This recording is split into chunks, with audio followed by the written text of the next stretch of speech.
Jadi kilang itu bukan kita nggak bisa bikin atau kita nggak bisa bikin proyeknya, cuman Pertamina-nya males-malesan aja. Terima kasih atas pertanyaan-pertanyaannya. Oh, ini kayak ujian PhD ya. Oke, saya akan jawab sedikit-sedikit aja ya. Yang bisa saya jawab, yang nggak bisa nggak akan saya jawab. Sebagian tertulis nanti.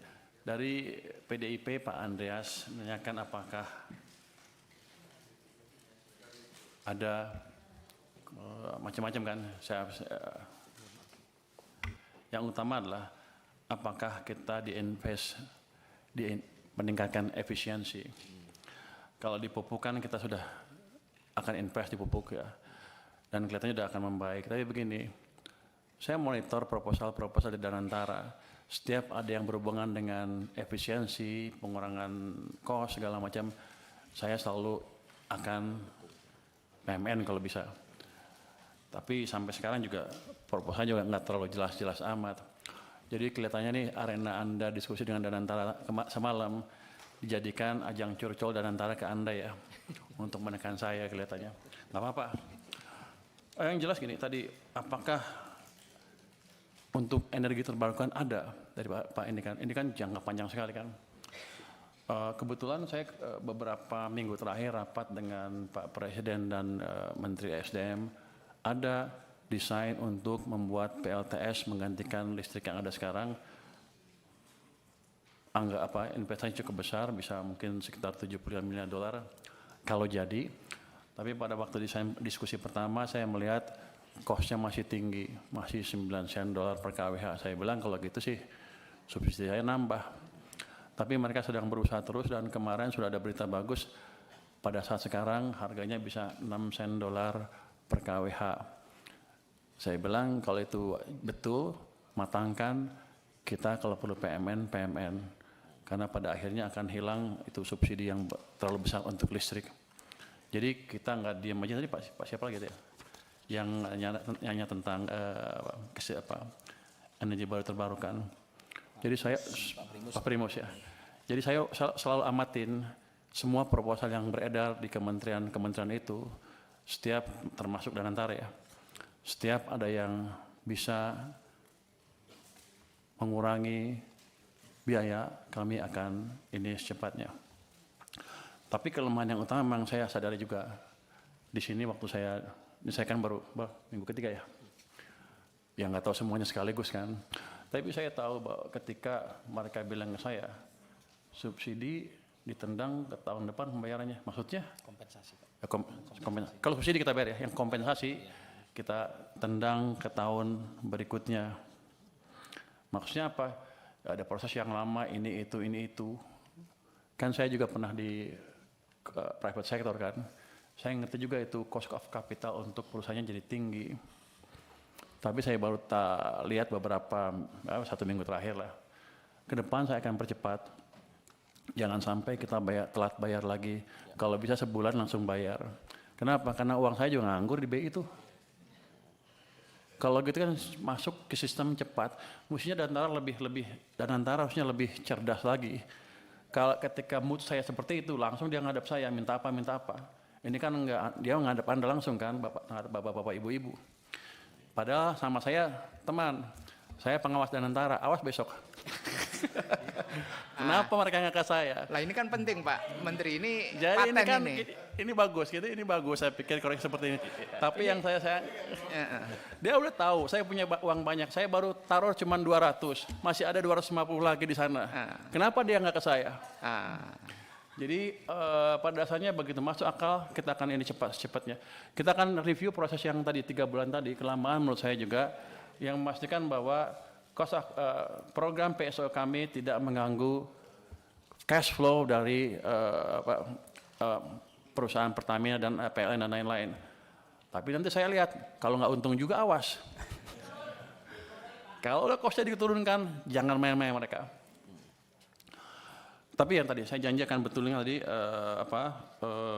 proses di sini kita akan percepat. Berapa lama Anda bisa betulin? Dulu itu setahun sekali Pak. Ya jangan setahun sekali lah. Dulu itu setahun sekali udah kita 3 bulan. Yang nentuin siapa? Kita perpres. Kita yang nentuin. Sebulan selesai ya. Sebulan selesai Pak. Nanti kalau enggak dia saya pindahin. Ini alhamdulillah ini kalau Menteri Keuangannya bergerak cepat begini nih Pak.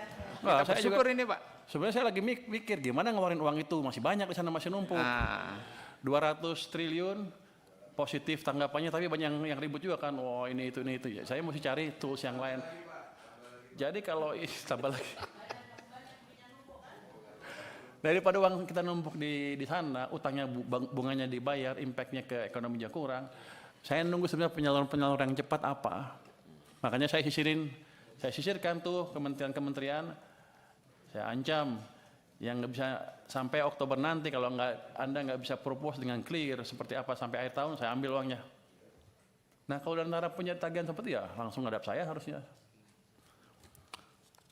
Nanti saya tanya kalau rapat saya sebagai apa pengawas Danantara. Awas ya kan. Terus tentang apa tepat sasaran apa enggak? Oh satu lagi. Subsidi energi naik terus dari tahun ke tahun. Energinya kan, kalau itu utamanya BBM kan. BBM tuh solar, diesel, itu impor. Banyak impor Pak. Kita banyak impornya sampai puluhan miliar dolar setahun. Sudah berapa tahun kita mengalami hal tersebut? Sudah puluhan tahun kan. Kita pernah bangun kilang baru enggak? Enggak pernah. Sejak kritis sampai sekarang enggak pernah bangun kilang baru. Jadi nanti bapak-bapak kalau ibu-ibu ketemu Danantara lagi, minta Pertamina bangun kilang baru. Saya pernah, waktu saya di Maritim, saya pernah tekan mereka tahun 2018 untuk bangun kilang. Mereka janji mereka akan bangun 7 kilang baru dalam waktu 5 tahun. Sampai sekarang kan nggak ada satupun. Jadi Bapak tolong kontrol mereka juga. Dari saya kontrol, dari Bapak-Bapak juga kontrol. Karena kita rugi besar. Karena kita impor dari mana? Dari Singapura. Minyak, produk minyaknya. Pabrik pupuk juga. Jadi pada dasarnya kan kalau gitu sekarang saya bukan juru bayar saja. Saya akan masuk. Saya akan lihat mereka jalankan apa enggak proyek-proyek yang diusulkan. Kalau enggak kita potong uangnya juga Pak. Saya kan pengawas, saya ganti aja dirutnya. Artinya timbal balik. Jadi ini saya pikir masukan yang bagus sekali dari DPR. Gimana caranya kita memproduksi, tadi Pak Khairul Imam juga memperbaiki alat-alat produksi, termasuk menyediakan alat produksi yang baru yang selama ini kita gagal membangun. Jadi kilang itu bukan kita nggak bisa bikin atau kita nggak bisa bikin proyeknya, cuman Pertaminanya males-malesan aja. Saya pernah kasih ke mereka biar aja karena mereka jelek-jelekin saya kemarin kan. Saya pernah kasih tawaran ke mereka kalau nggak bisa bikin ya udah, ini ada investor dari Cina mau bangun kilang, Anda perlu beli 30 tahun, setelah 30 tahun Anda dapat kilangnya gratis. Pertamina bilang kami keberatan dengan usul tersebut karena kami sudah over capacity. Waktu saya kaget, over capacity apa? Kami sudah rencana bangun 7 kilang baru, satu pun nggak jadi kan? Mereka bilang, iya tapi ke depan akan jadi, sampai sekarang nggak jadi. Yang ada malah beberapa dibakar kan. Jadi tolong dari parlemen juga mengontrol Pertamina untuk hal tersebut. Jadi kita kerjasama. Tujuan kita sama sebetulnya mengurangi subsidi dan membuat subsidi yang ada pun lebih murah dan tepat sasaran. Jadi untuk subsidi gimana nature-nya? Subsidi sebetulnya kalau bisa nggak subsidi kan. Cuman karena ekonomi kita tumbuhnya nggak cukup bagus, masyarakat yang paling bawah belum bisa bertahan ketika harus menghadapi harga pasar. Dikeluarkan itu subsidi supaya mereka bisa hidup terus dan agak sejahtera lah ke depan. Tapi kunci utamanya adalah menciptakan pertumbuhan ekonomi yang lebih cepat. Jadi kita akan mencoba meningkatkan kesejahteraan semuanya sehingga mereka semua kuat pada satu titik, gak harus subsidi lagi. Jadi langkah itu ke depan menciptakan pertumbuhan ekonomi yang lebih cepat. Makanya saya setuju banget dengan ambisi Pak Prabowo untuk menciptakan pertumbuhan ekonomi 8%. Walaupun susah mungkin ke 8, tapi selama kita bergerak ke arah sana dan bukan ke arah bawah seperti sebelumnya, harusnya cita-cita lama-lama akan tercapai juga. Jadi saya mohon Komisi 11 mendukung saya dalam hal itu, bersama-sama menciptakan tadi pertumbuhan ekonomi yang lebih cepat. Terus untuk data gimana tepat sasarannya, itu kita punya DTSN ya tadi ya. Ini sudah siap, sudah dipakai oleh Menteri Sosial ya, Kemensos, tapi belum dimanfaatkan oleh Menteri ESDM. Kami akan diskusi dengan mereka supaya mereka betul memakai data sen tersebut ke depan. Tapi sama juga, selama ini rupanya kita nggak bisa ngitung, nggak pernah monitor ya. Belum pernah survei dan sebagainya. Saya akan minta BPKP untuk mensurvei gimana pelaksanaan subsidi itu. Dan saya akan minta betul mereka jalankan, jadi kalau ada yang menyeleweng-nyeleweng, hati-hati aja nanti. Jadi selama ini rupanya belum dijalankan. Apa lagi?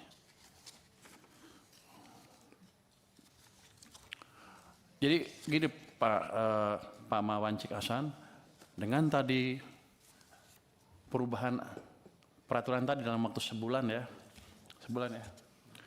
harusnya carry over nggak akan banyak lagi.